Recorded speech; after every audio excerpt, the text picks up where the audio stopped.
Hello everyone. बच्चे, dissolution का जो टेस्ट हुआ था उसका मैंने सॉल्यूशन बना दिया है। मैं आपको ये वीडियो के थ्रू दे रहा हूँ सो दैट क्लास में हमारा टाइम बचेगा और एक एक बच्चा जिसकी जो भी मिस्टेक है वो प्रॉपरली अपनी चेक कर लेगा।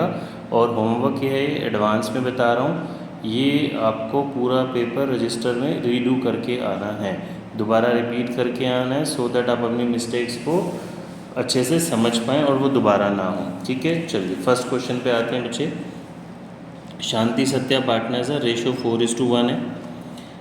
और हमें देखो सबसे पहले हमने पढ़ लिया प्रिपेयर सिर्फ रियलाइजेशन करना है। जब बिकॉज मुझे रियलाइजेशन ही बनाना है तो वो मुझे कैपिटल अकाउंट और बैंक अकाउंट नहीं है, क्लियरली मेंशन है, सिर्फ रियलाइजेशन प्रिपेयर करना है। देखिए जी, समझते हैं। यहाँ से हम रियलाइजेशन में क्या लिखेंगे, डेटर, स्टॉक, फर्नीचर, मशीनरी, ये चार चीज़ें रियलाइजेशन के डेबिट में जाएंगी। करंट अकाउंट नहीं जाएगा, इसका तो मतलब हो गया कैपिटल फिक्स्ड है, तो ये इसका काम सिर्फ हमारा कैपिटल और करंट बनाते टाइम होगा। बहुत सारे बच्चों ने, मैंने टेस्ट चेक किया तो रियलाइजेशन अकाउंट में इसको पोस्ट कर दिया, ये रियलाइजेशन में पोस्ट नहीं होगा।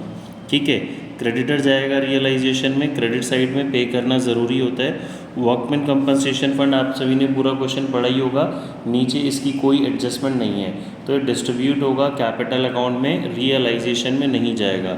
अगेन करंट अकाउंट का रियलाइजेशन से कोई काम नहीं है, कैपिटल का रियलाइजेशन से कोई काम नहीं है। चलिए नीचे बढ़ते हैं। Shanti took over 40% off the stock at 10% less than the book value and remaining stock was sold for 40,000।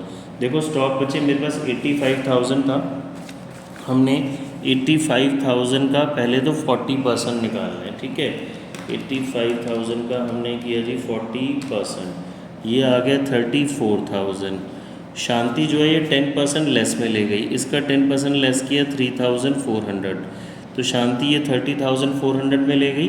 ये कहाँ आएगा, रियलाइजेशन के क्रेडिट में शांति के नाम से। रिमेनिंग स्टॉक हमने 40,000 का बेच दिया, तो 40,000 का जो स्टॉक बेचा ये रियलाइजेशन के क्रेडिट में आ जाएगा, किसके नाम से, बैंक के नाम से। क्लियर है बच्चों। और फर्नीचर से हमें कितने पैसे मिले हैं जी, 80,000 रियलाइज। ये तीनों एंट्री रियलाइजेशन के क्रेडिट साइड में आ जाएंगी। अनरिकॉर्डेड इन्वेस्टमेंट बेची हमने 20,000, रियलाइजेशन क्रेडिट, अनरिकॉर्डेड का मतलब ऊपर नहीं थी। अभी जो इंपॉर्टेंट चीज़ क्या है बच्चे, जब मैंने टेस्ट चेक किया बड़े सारे बच्चों ने लिख दिया जी बाय इन्वेस्टमेंट, मैंने बार बार सिखाया था। अब रियलाइजेशन में जब आप कोई एसेट सेल करेंगे तो वो बैंक या कैश के नाम से आएगी, उसमें इन्वेस्टमेंट वर्ड नहीं आएगा। मशीनरी 60,000 के लॉस में सेल की है, 60,000 में थोड़ी ना बेची है। ऊपर चेक कीजिए, मशीनरी है 130 की, 130 की चीज़ 60,000 के लॉस में बेची, यानी कि कितने की सेल की, 70,000 की। ठीक है, डेटर रियलाइज हुए 55,000, डेटर से 55,000 आ गए। आउटस्टैंडिंग बिल 19,000 का पे करा, आउटस्टैंडिंग यानी कि लायबिलिटी रियलाइजेशन के डेबिट में पे करेंगे बैंक के नाम से। ठीक है, अब आप देखो ऊपर क्रेडिटर था, हमने क्रेडिटर रियलाइजेशन के क्रेडिट में भी लिखा होगा, बट नीचे एडजस्टमेंट में इसको पे करने के रिगार्डिंग कोई इन्फॉर्मेशन नहीं है, तो ये जो क्रेडिटर है इसको हमें खुद ही पे करना पड़ेगा रियलाइजेशन के डेबिट में बैंक के नाम से। क्लियर है। देखो सॉल्यूशन समझते हैं। देखिए मैंने पहले स्टॉक, डेटर, फर्नीचर चारों एसेट्स लिख दिया, इधर क्रेडिटर लिखा। अब एक एक एडजस्टमेंट जो हमने समझी थी, ये शांति 40% स्टॉक ले गई बाय शांति इस कैपिटल अकाउंट, रिमेनिंग स्टॉक और फर्नीचर सेल हो गया, तो देखो बैंक के नाम से इसे प्रॉपरली लिखना है, स्टॉक इतने का बिका, फर्नीचर इतने का बिका। अनरिकॉर्डेड इन्वेस्टमेंट और machine, unrecorded investment and machine, machinery बच्चों का मैंने टेस्ट में चेक किया 60,000 लिखा हुआ है, 60 की नहीं 70 की सेल हुई है, 60,000 की लॉस में सेल हुई है। डेटर से 55,000 मिले। अब ये हमने रियलाइजेशन के डेबिट में आउटस्टैंडिंग बिल की पेमेंट की, क्रेडिटर की पेमेंट की, जिसके लिए क्वेश्चन साइलेंट था तो हमने वो पूरा पे कर दिया। अब नीचे देखिए जी, हमने टोटल किया, डिफरेंस क्रेडिट साइड बच रहा है, ये लॉस आ गया, रेशो मुझे 4:1 गिवन ही है। क्लियर है। चलिए अगले क्वेश्चन पे आते हैं बच्चे। देखो इससे ना हमारे क्लास का टाइम भी बचेगा और आप लोगों को भी अच्छा बेनिफिट मिलेगा। Pass necessary journal entry for the following transactions on the dissolution of firm of James and Haider who were sharing profits and losses in the ratio of 2:1। कहता है जी एसेट्स और लायबिलिटी रियलाइजेशन में ट्रांसफ़र कर चुके हैं, यानी कि मुझे उसके ट्रांसफ़र की एंट्री नहीं करनी, डायरेक्टली जो भी मुझे इन्फॉर्मेशन दी है उसकी एंट्री करनी है। जेम्स एग्री टू पे हिज ब्रदर्स लोन। देखो कोई भी पार्टनर एसेट और लायबिलिटी को पे करता है तो रियलाइजेशन के डेबिट में आता है, जिन बच्चों को डाउट है ध्यान से देखेंगे। देखिए ये ब्रदर का लोन आपने पहले रियलाइजेशन के क्रेडिट साइड लिखा होगा। अब जेम्स क्योंकि एक पार्टनर पे कर रहा है तो रियलाइजेशन के डेबिट में आ जाएगा टू जेम्स कैपिटल अकाउंट।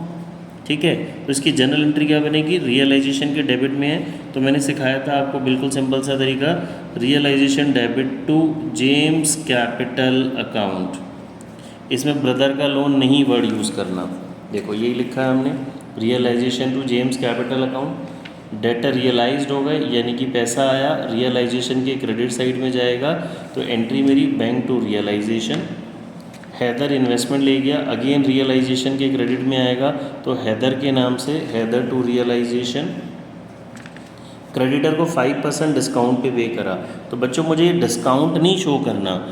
20,000 का 5% निकाला, 1000 आ गया, 1000 हटा दो तो मैंने क्रेडिटर को कितने पे करे, 19,000, तो 19,000 पे करेंगे रियलाइजेशन टू बैंक 19,000। फिर रियलाइजेशन के एक्सपेंसेस हैं 2,000, डेबिट साइड आएगा, रियलाइजेशन टू बैंक लॉस हो गया, लॉस पार्टनर्स में डिस्ट्रीब्यूट होगा। देखो लॉस कब होता है, जब अब ये रियलाइजेशन अकाउंट आपने बनाया, तो लॉस कब आएगा, यहाँ पे आता है ना क्रेडिट साइड में, और जेम्स और हैदर पार्टनर हैं तो मेरी जनरल एंट्री क्या बन जाएगी, James debit Haider debit to realisation. देखिए James debit Haider debit to realisation ratio में डिस्ट्रीब्यूट कर देंगे। ठीक है बच्चे, थर्ड क्वेश्चन पे आते हैं, मैंने ऑलरेडी सॉल्व करा हुआ है आपके लिए पूरा, ध्यान से समझेंगे। एक एक पॉइंट समझा देता हूँ मैं पहले। देखिए एक्स और वाई की बैलेंस शीट गिवन है, रेशो 4:1 है, क्रेडिटर है, बैंक ओवरड्राफ्ट है, एक्स के ब्रदर का लोन, ये तीनों आउटसाइड लाइबिलिटी हैं, रियलाइजेशन के क्रेडिट में पोस्ट होंगी और तीनों की पेमेंट करना ज़रूरी है। पार्टनर का लोन, वाई तो पार्टनर है, ये रियलाइजेशन में नहीं जाएगा, लोन अकाउंट में जाएगा सेपरेटली। IFR रियलाइजेशन के क्रेडिट साइड में लिख के छोड़ देते हैं। बैंक बैलेंस रियलाइजेशन में नहीं जाता, बैंक अकाउंट में जाएगा। डेटर रियलाइजेशन के डेबिट में पोस्ट होगा। प्रोविज़न रियलाइजेशन के क्रेडिट साइड में लिख के छोड़ देंगे, फर्दर आगे इसका कुछ नहीं करना। स्टॉक, इन्वेस्टमेंट, बिल्डिंग, गुडविल, ये सारी एसेट्स रियलाइजेशन के डेबिट में पोस्ट करनी है मुझे। प्रॉफिट एंड लॉस, ये लॉस है, एसेट साइड है ना, ये डेबिट बैलेंस हो गया तो कैपिटल के कहाँ जाएगा, डेबिट साइड में रेशो में डिस्ट्रीब्यूट कर देंगे। ठीक है बच्चे, ये तो बैलेंस शीट की बात होगी। अब एडजस्टमेंट्स पे आते हैं। देखिए हमने क्या करा, ये जो सारी एसेट्स थी ये मैंने सारी एसेट्स को पोस्ट कर दिया। Provision, creditor, bank overdraft, x के ब्रदर का लोन, IFR, ये सारी चीज़ें हमने पोस्ट कर दी जो बैलेंस शीट से हमें पोस्ट करनी थी। नीचे से बढ़ते हैं। एक्स अपने ब्रदर का लोन पे कर रहा है तो लाइबिलिटी को टेक ओवर कर रहा है पार्टनर रियलाइजेशन के डेबिट साइड में। देखिए जी, टू एक्स कैपिटल अकाउंट, ये रहा पार्टनर का लोन, एक्स के नाम से आ गया। 5,000 प्रूव्ड बैड, बच्चे 5,000 डूब गए तो इनडायरेक्टली क्या बताया जा रहा है, पैसे कितने लेने थे, 17 में से 5 डूब गए तो कितने मिल गए, 12,000। चेक करो बच्चों ने क्या मिस्टेक करी है, 5,000 ही लिख दिया। बच्चे 5 तो डूब गए तो इनडायरेक्टली बता रहा है 17 में से 5 डूब गए तो 12,000 मिल गए। अदर एसेट्स रियलाइज, इन्वेस्टमेंट 20% कम और गुडविल 60%। देखो इन्वेस्टमेंट 25,000 की थी, 20% निकाला, 5,000 आ गया, माइनस करके कितने मिल गए, 20,000। गुडविल 60% में 10,000 का 60%, 6,000।